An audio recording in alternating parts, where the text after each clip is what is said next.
The Inca Empire is known for being one of history's most prosperous, advanced and extensive cultures.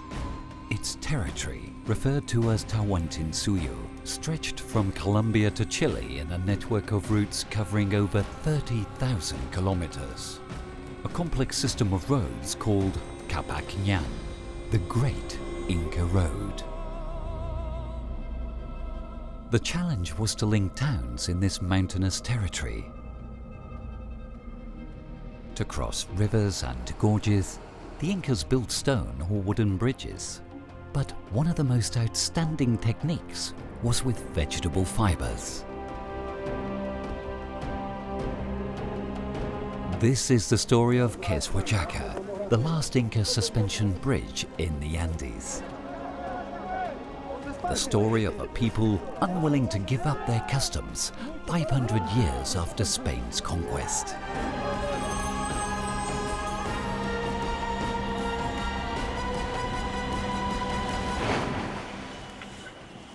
Queshuachaca, the last Inca bridge.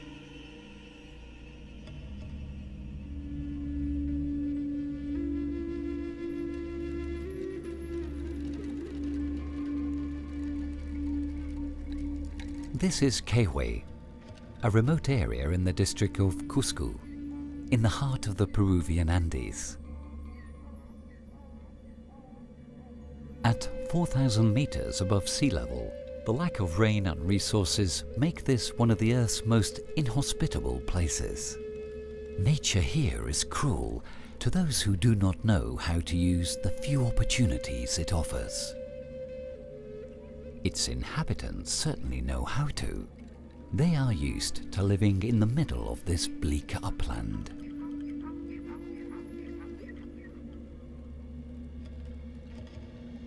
The river Apurímac divides the territory in two. Communication between them is a genuine challenge. But here, on the vast Puna, is where they have found the answer to this challenge. The coyechu. This fiber of this hardy grass is used to make ropes.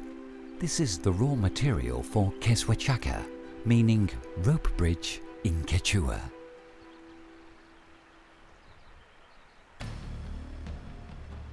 During the Inca Empire, this 30-meter long bridge was the only way to span the gorge. This technique enabled them to build it in a few days, allowing a whole army to cross, simply destroying it afterwards, thus isolating the enemy in the event of war. But this bridge must be rebuilt every year because the harsh climate deteriorates the fiber, making it dangerous to cross.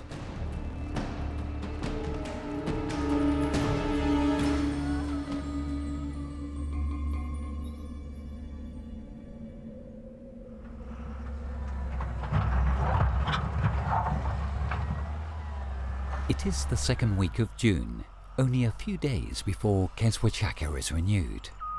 The machines hurry to prepare the paths down to the river.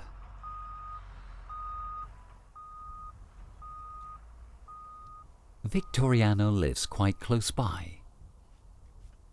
He is a chakarwak, a bridge builder and the main person in charge of Queshuachaca's renewal. His position is a family tradition that goes back centuries.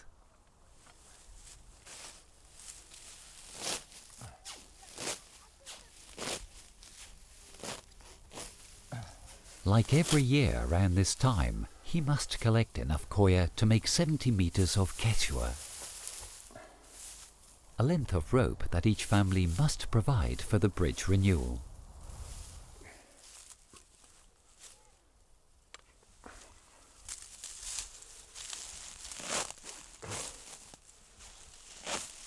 Fortunately, the grass grows close to home. Coya is highly sought after, and during the dry season it is hard to find in the scrubland.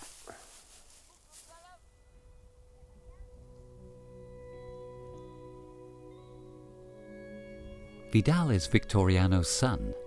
He is studying art in Lima and only comes during holiday time. Victoriano's dream is for his son to carry on the family tradition. But Vidal seems to have other ideas. Like many young migrants, he is torn between the comforts of the city and the harsh plain.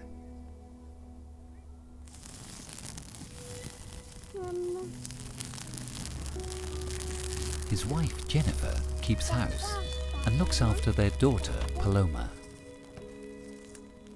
With their husbands away, women take on the men's work and the jobs assigned to each family by the community. Rural drift among young people offers hope for the economy. However, it also puts family stability and a traditional lifestyle at risk.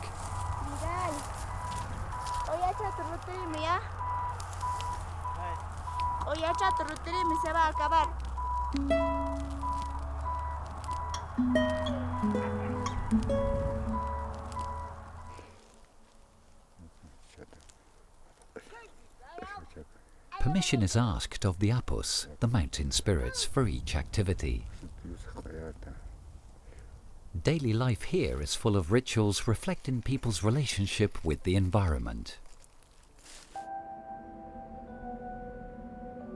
Balance is the essence of Pachamama. Each intervention by humankind in nature must be carefully gauged.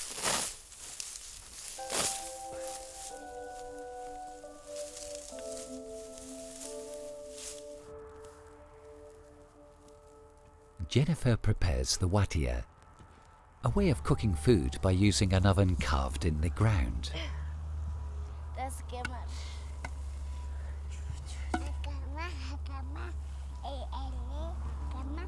For the children, work is a game that will soon teach them to feel useful. This is what Paloma is doing.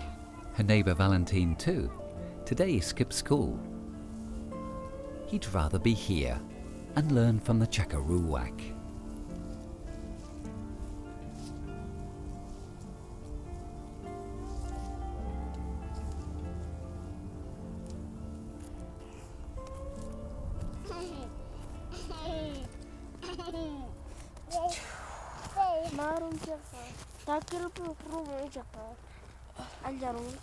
Sí, pues mira, está más sacudiéndose. Permiso, hijito, cuida, cuida. Papita. Sí, papita, deja. Papita. Déjame, machita. ¿Qué amo aquí?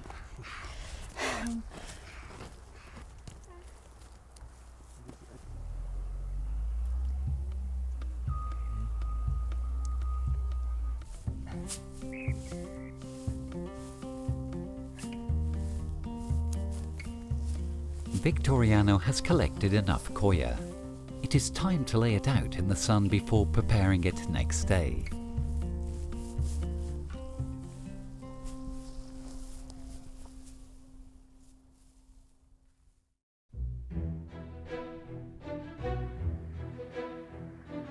Early morning in Kewe.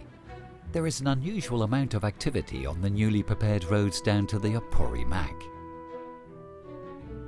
Today is the official beginning of the renewal of Keswichaka. Some have been walking since night time. Those from villages furthest away have had a 2-hour lorry drive. Over 1,000 people from 4 communities take part in this feat of engineering that will take 3 days to complete, using over 25,000 meters of rope. The first day is dominated by hustle and bustle and good humour. Many villagers are meeting again for the first time in a year.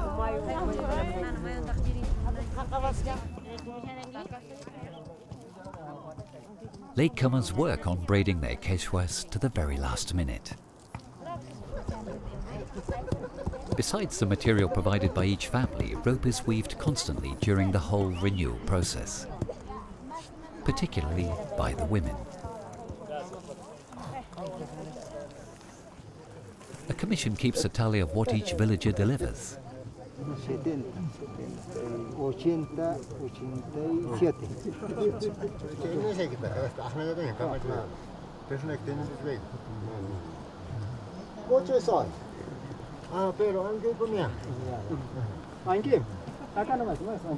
Everyone is keen to give their opinion, so the chakarwak must lay down the law.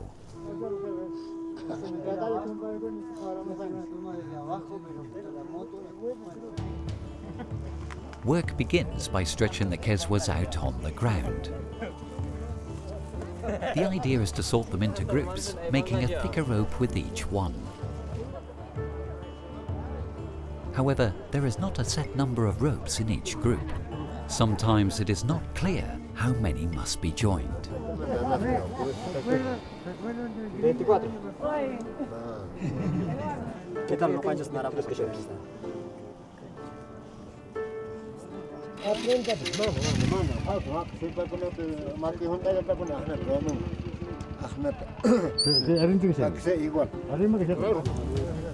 More rope must be added. This is crucial, and it is best not to fall short. The thickness of individual strands is not always equal, and the final sturdiness of the bridge depends on the exact number of kezwas in each group.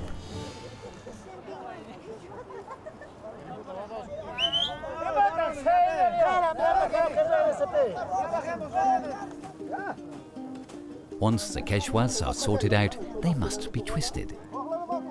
This produces a thicker rope, referred to as kezwaka.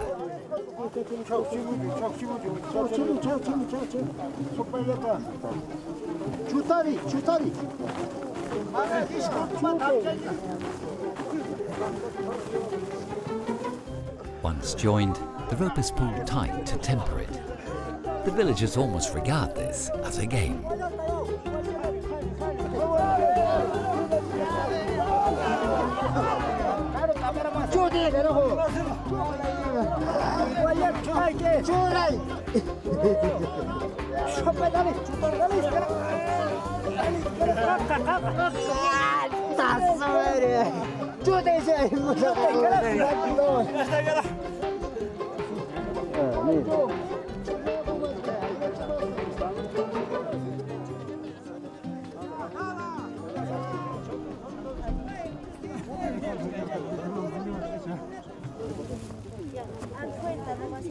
Time for a break and a snack.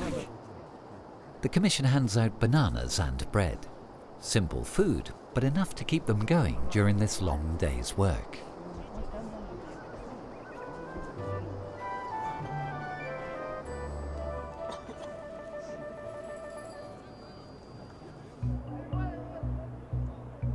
On the other riverbank, the village Koyana has moved on to the next stage. Their kezwakas are ready, and they use them to make the bridge cables. There are two types, the duros making up the floor, and the makis used as handrails. Each duro is made up by braiding 3 kezwakas. Only 2 are needed for the makis.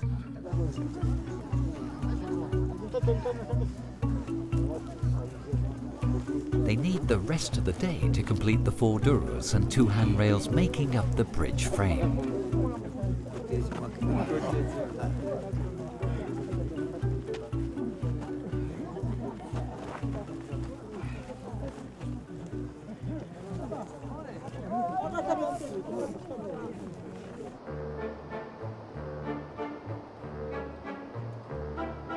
As evening falls, duros and makis are brought to the bridge base where they remain until tomorrow.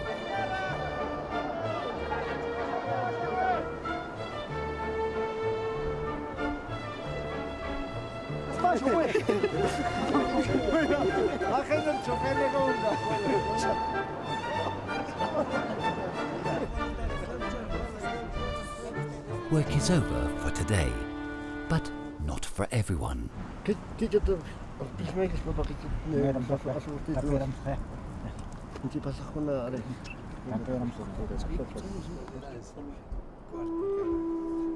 Cayetano is the Paco, the local shaman or priest. He treats the sick and oversees rituals. He also decides when to harvest crops and sorts out rows between neighbors.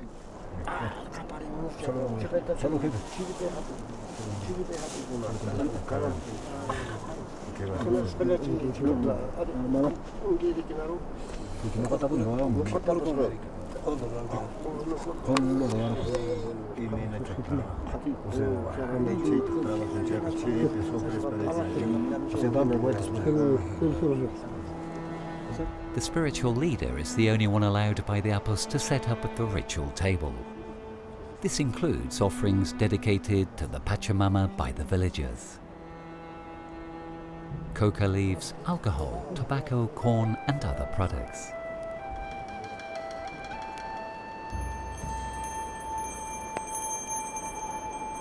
The offerings are made via a fire that will be kept alight until the bridge is renovated. This is extremely important. Consent by the Apus and Pachamama is crucial if accidents are to be avoided.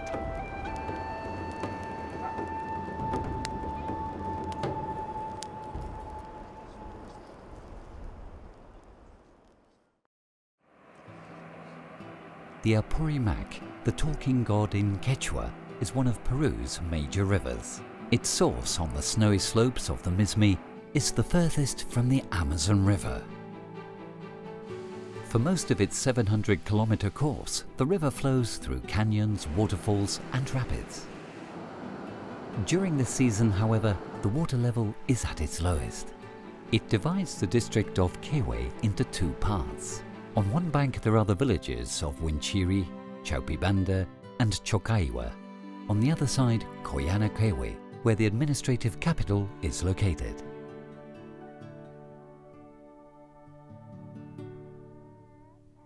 Agriculture and livestock for personal use are the key activities. At this altitude, it is not easy to grow crops or find fresh pastures to feed cattle. In the last few years, the rainy season has been getting shorter. Erosion and drought make this place a harsh, dusty territory where life seems to be impossible.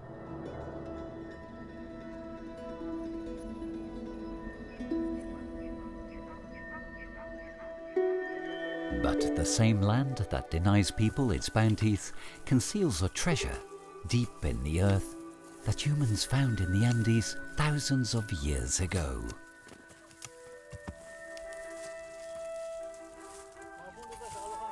The potato is the main food source at this altitude. It is grown in small family plots called chagras. There can be up to 300 hardy varieties of potato in these plots, known to the Incas and their predecessors. The diet is also supplemented by small amounts of cereals and dairy products from cows, sheep, and particularly llamas and alpacas, the only animals native to these high plains.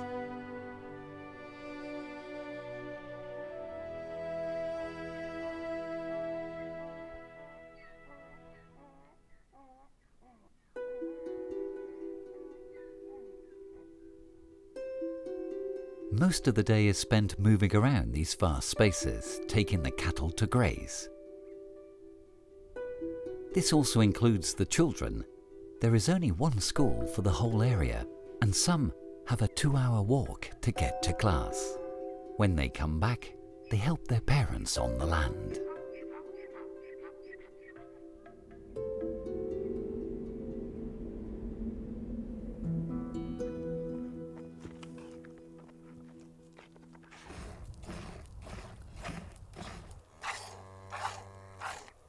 Despite being a chakarwak, Victoriano's family have the same austere lifestyle as their neighbours. But even so, they are lucky. A couple of cows and their calves is more than a lot of people can afford.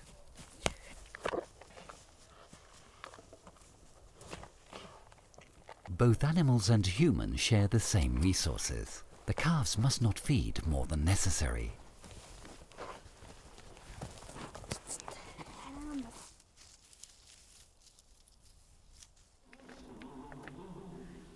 Peasant families are the basic economic and social unit in the Andes.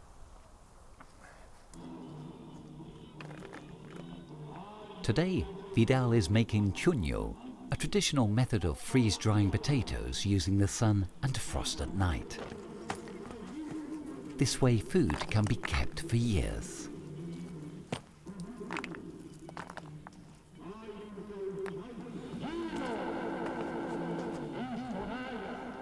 From her vantage point, Victoriano's mother, Cecilia, seems to blend in perfectly with her surroundings. She watches as the next generation takes charge of the house.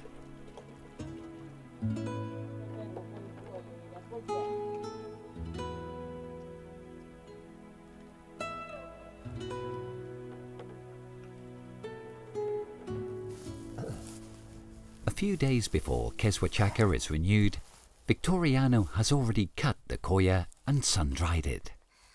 But before braiding his keshwa, he must soften the fibre to make it easier to work with.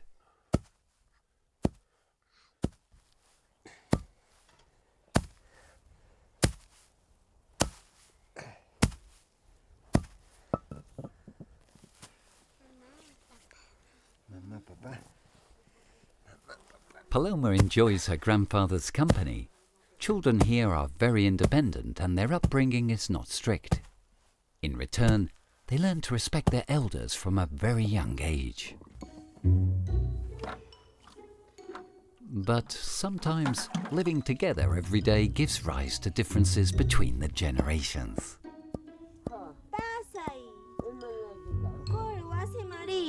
Oye, kita maili kamu.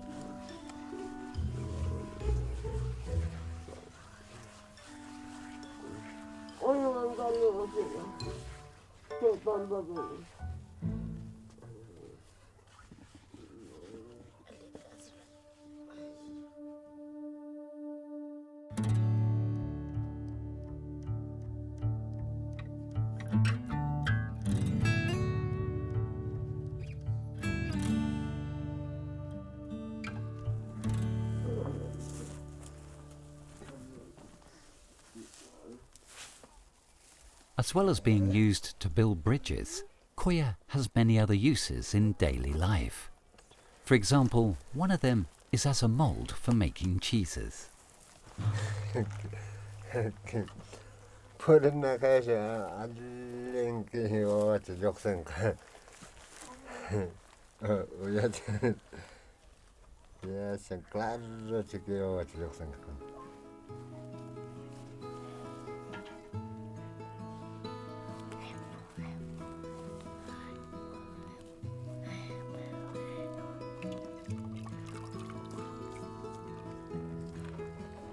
Viene manacho tejeraika. Chapuke.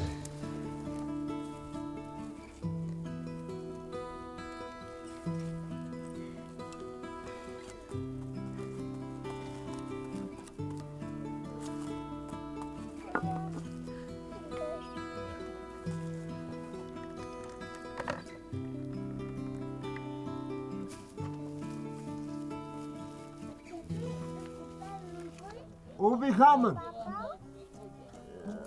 Nata. Ubi haman rewachu. Chaki yang aja, ibu nak ni jaga jaga mana Aisyah ni jaga. Mana curiki. Ay tadi sampai dah dah. Hai. Hai, ubi kamiche. Haga kerja kita mereka.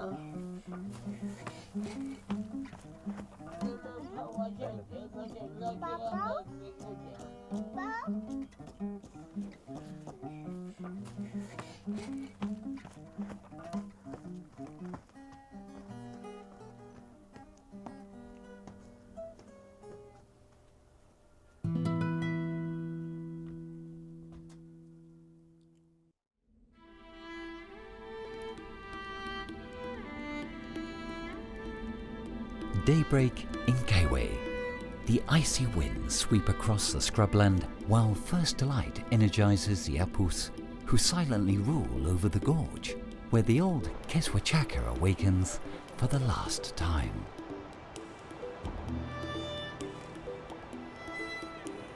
Victoriano uses cow dung to rekindle the sacred fire that has been burning all night.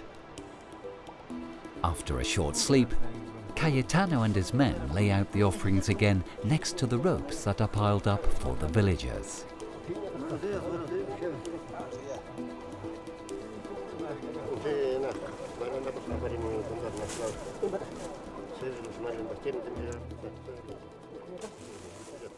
Alcohol warms them up on this freezing cold morning.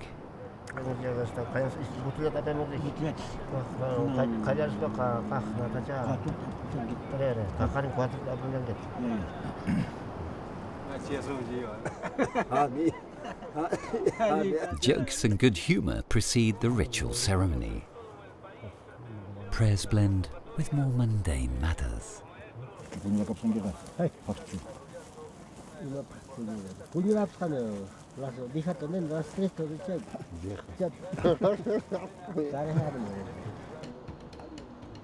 Victoriano looks worried. On the first day, work is on dry land, but the riskiest tasks will begin from today. The fire smoke and the murmur of the river create a relaxing, almost magical atmosphere.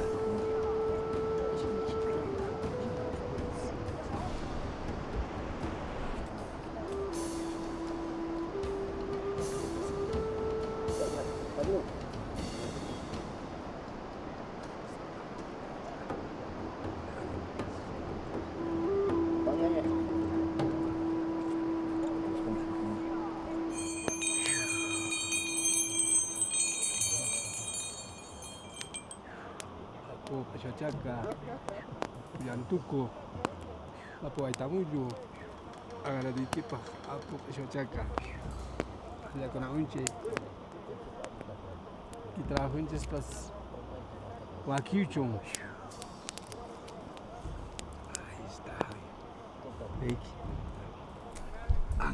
Important Andean rituals always require an animal to be sacrificed.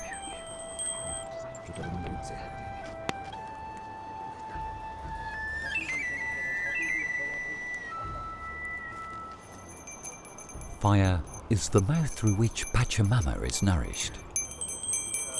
Blood is essential to ensure successful harvests and the fertility of livestock.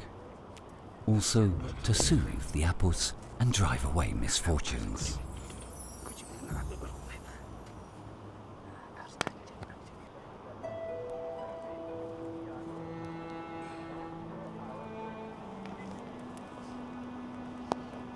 Esto, no cuéntalo.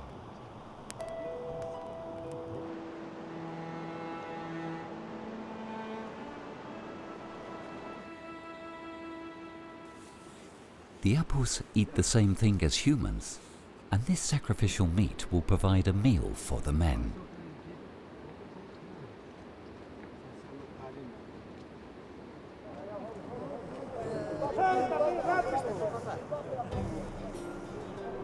Meanwhile, the villagers have gathered on both sides of the bridge. First, the old rope must be cut away from the supports. The sturdiness of this construction may be seen here, as the whole process takes several hours before it is all untied. The old parts of the Keswachaka are carried away by the river. No nails or other artificial material are used in its construction. Everything that falls into the river is completely biodegradable. Before dismantling it all, the men begin passing the new cables from one side of the bank to the other.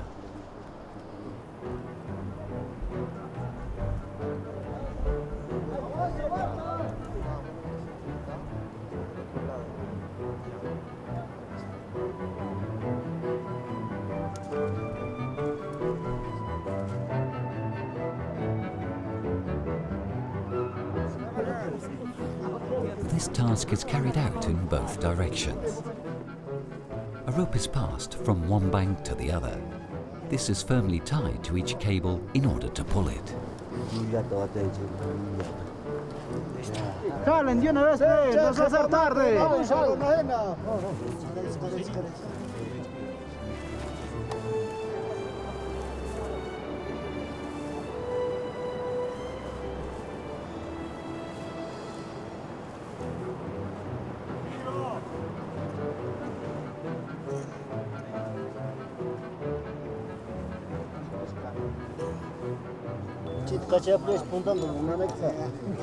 Every time a cable is passed to the other bank, it must be attached to stone supports.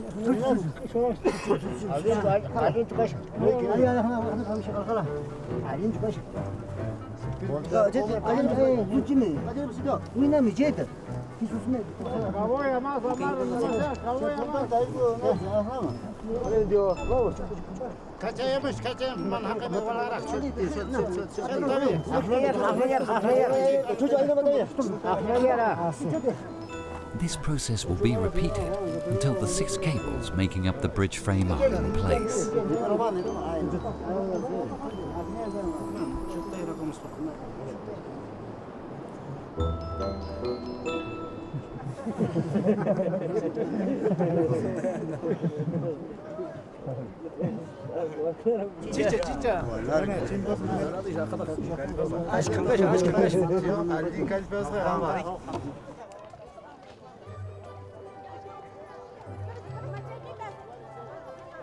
In the meantime, in a nearby meadow, the villagers of chakarwak make the floor.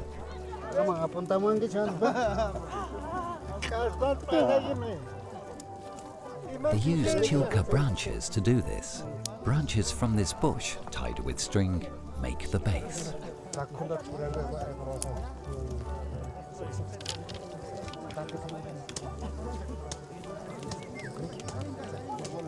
This base must be compact enough to prevent animals' hooves going through it when they cross.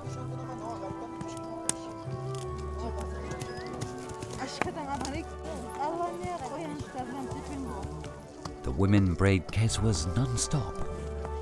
They can't go down to the river. It is believed that their presence could bring bad luck. The villages through which the Kapak Nyan passed had to maintain the road and renew its bridges. This was carried out in the Inca, a communal work system that still exists in the Andes, when engaging in large projects for the benefit of the community.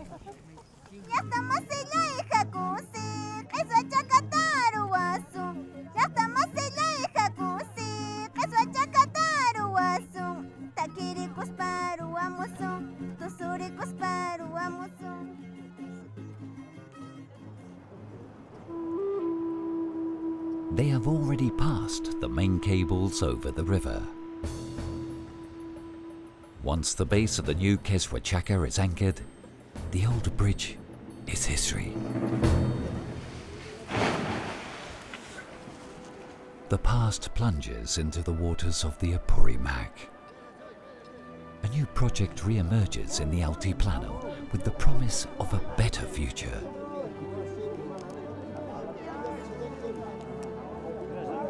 Now comes one of the toughest parts of the process. The ropes must be tautened and firmly attached to the bases.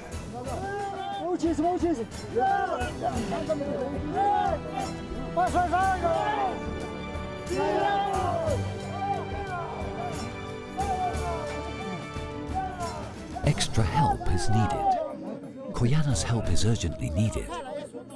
However, they have finished their work and don't agree.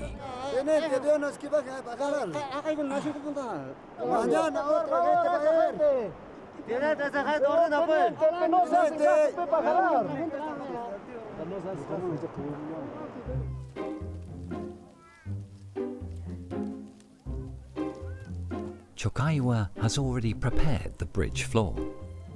They must hurry to leave it at the base. Night will soon fall, and there is still a long journey back home.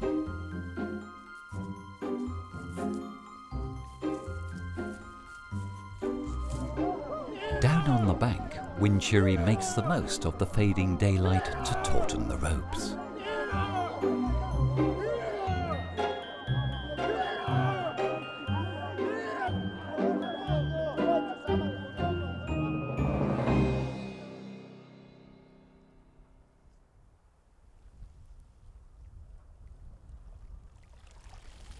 After pounding the coir to make it pliable, the next step is to wet it. It is crucial to keep the fibre damp during the whole process, so that the keswa is strong and even when braided.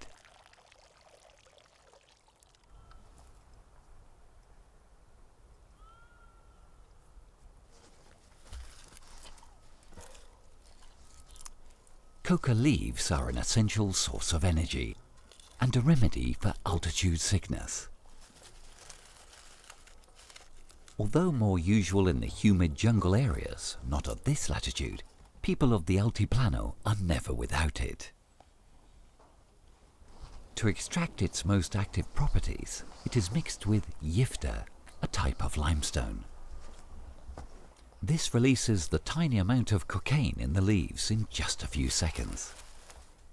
But while this substance is quickly eliminated, the body makes the most of the minerals and vitamins essential for its survival.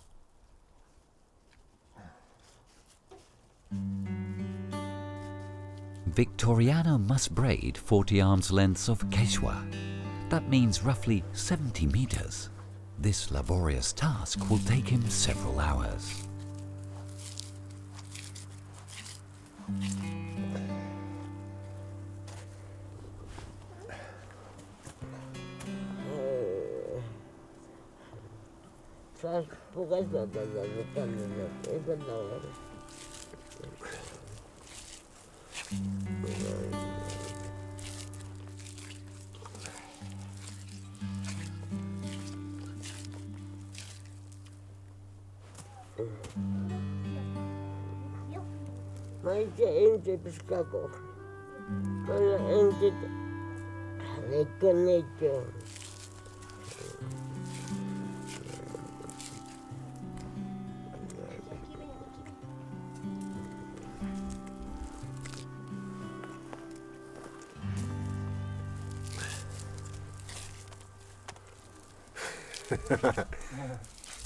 Karawatana fenasan erkejika. Karawatana fen.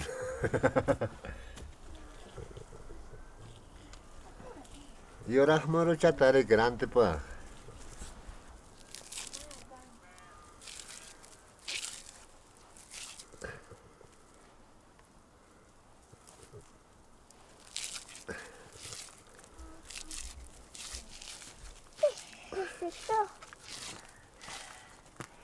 Ven acá, ven acá.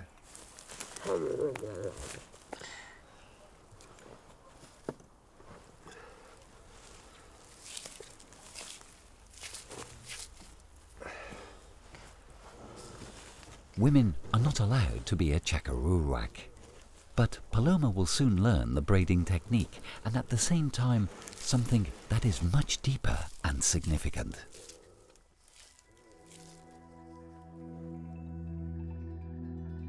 The keswa made of 2 straws and the braiding method reflect an essential part of the Andean mindset. The world is a system of opposites that complement each other, that keep the flame of life burning.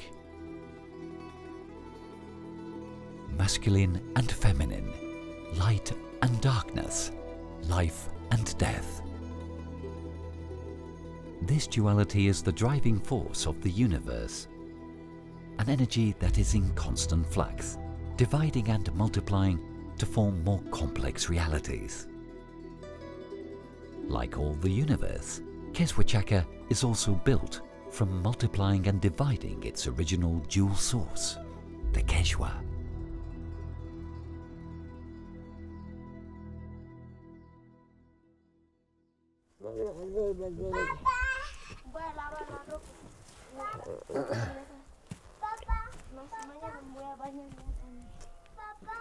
Tarde delante era pesach, ya tarde delante era pesach. Más tarde va a bajar, ¿no?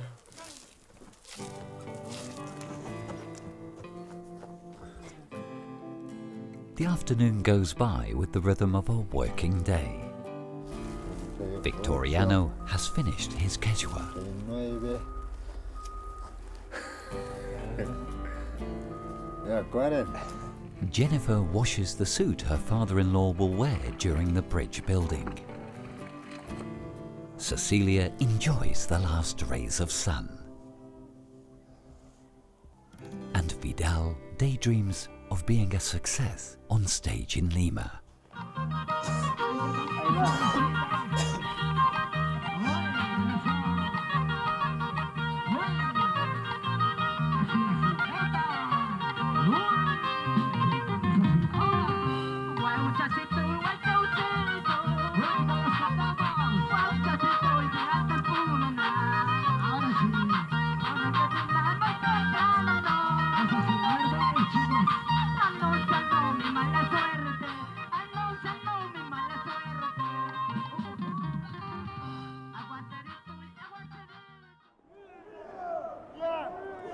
Today is a crucial day. A tough battle is being waged over the gorge of the Apurímac.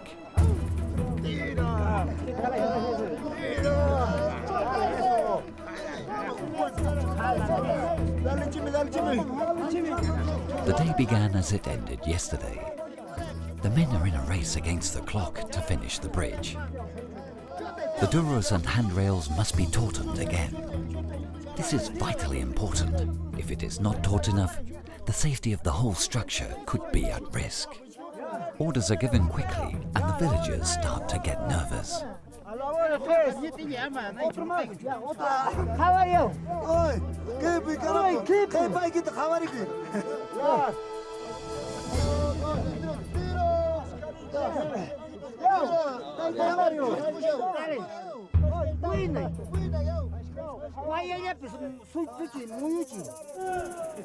This is one of the riskiest moments. To avoid accidents, the whole team must coordinate. A man is in charge of anchoring the cables beforehand. One false step or an unexpected movement of the ropes could make him lose his balance and fall.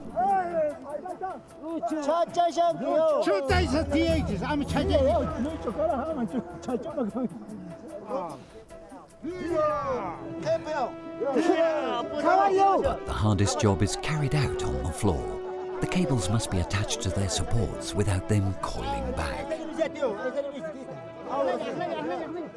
The most skillful men twist it around the stone bases, gaining extra centimeters bit by bit.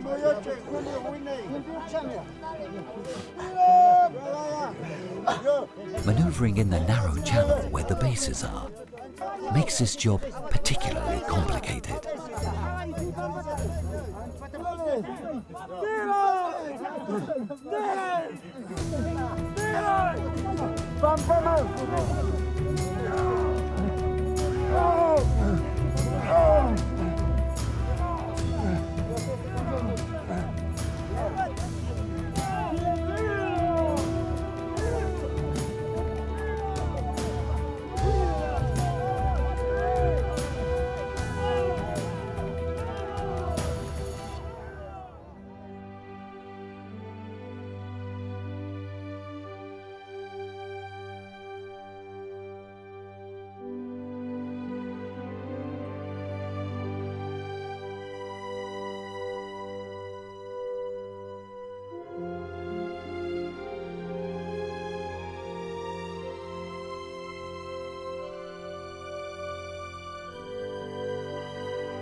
After several hours of strenuous work, the cables are taut and anchored to their supports. It is midday, and that means a well-deserved rest.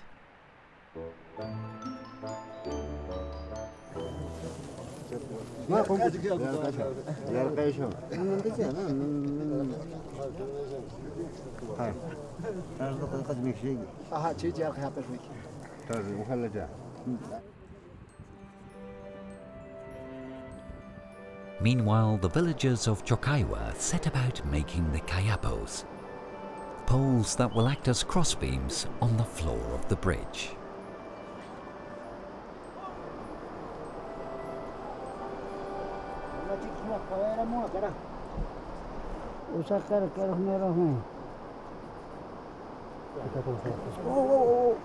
Caro. ¿Qué pasa? Estamos frenando la mano. ¿Qué pasa? Mierda, que me estoy jodiendo. The moment that Victoriano has been waiting for, the final weaving of the bridge.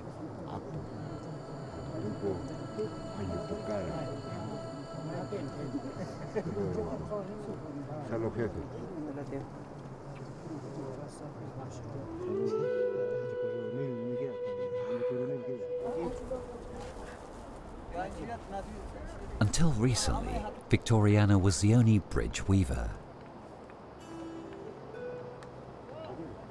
But this meant work went on till nightfall.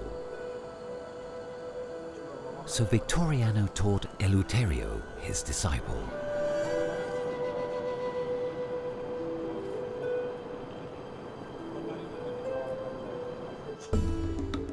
They start from opposite ends and weave until they reach the middle. Knowing how to move properly when you are 50 meters up can mean the difference between life and death. It is best not to have vertigo, and concentration is absolutely essential. There is total silence. Only the babbling of the river as it waits to swallow up the men.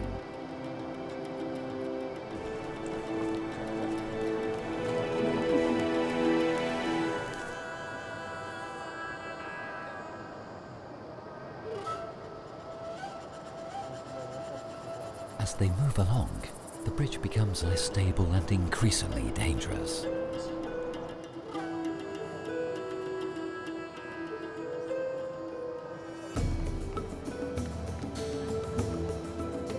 But the chakarwak move along confidently. They gradually join the floor cables to the handrails. Every now and again they add the kayapos, thus giving the bridge the stability it needs.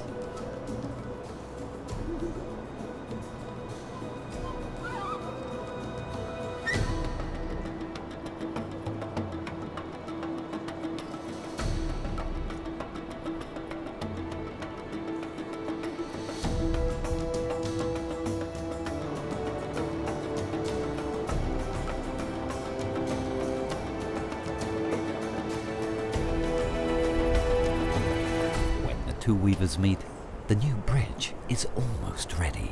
There is one detail still missing without which few would dare to cross. In just a few minutes they place the matting, which completely protects the floor of the bridge.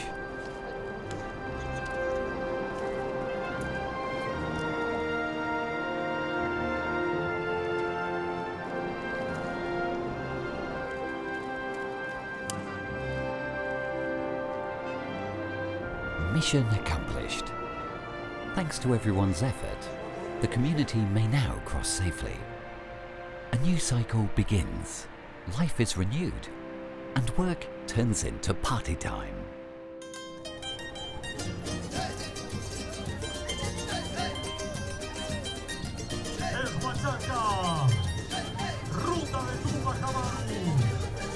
The uniform ochre of the landscape contrasts with the bright party costumes. The meadow is filled with bonfire smoke and the revelry of the villagers.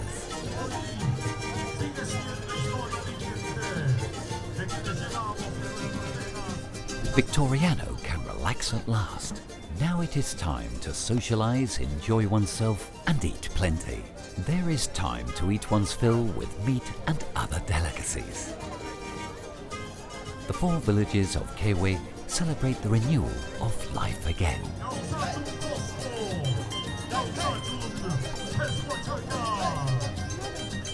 There is good reason to be happy.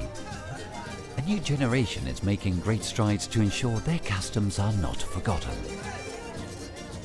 Young blood that must face up to modern times with intelligence and innovation, but without ever forgetting the teachings of the past.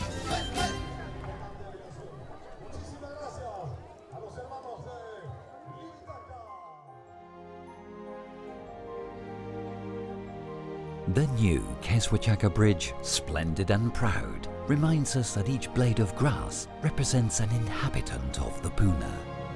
Fragile by themselves, but powerful and invincible when they join forces. A bridge that reflects their history, a masterpiece built by men and women who make us stand generation after generation. But it is also an expression of their smiles, their love, and their illusions. It is their eternal destiny weaving dreams from pieces of grass to make golden cords that are as strong as steel. And to remind us year after year that nothing is impossible if we work together.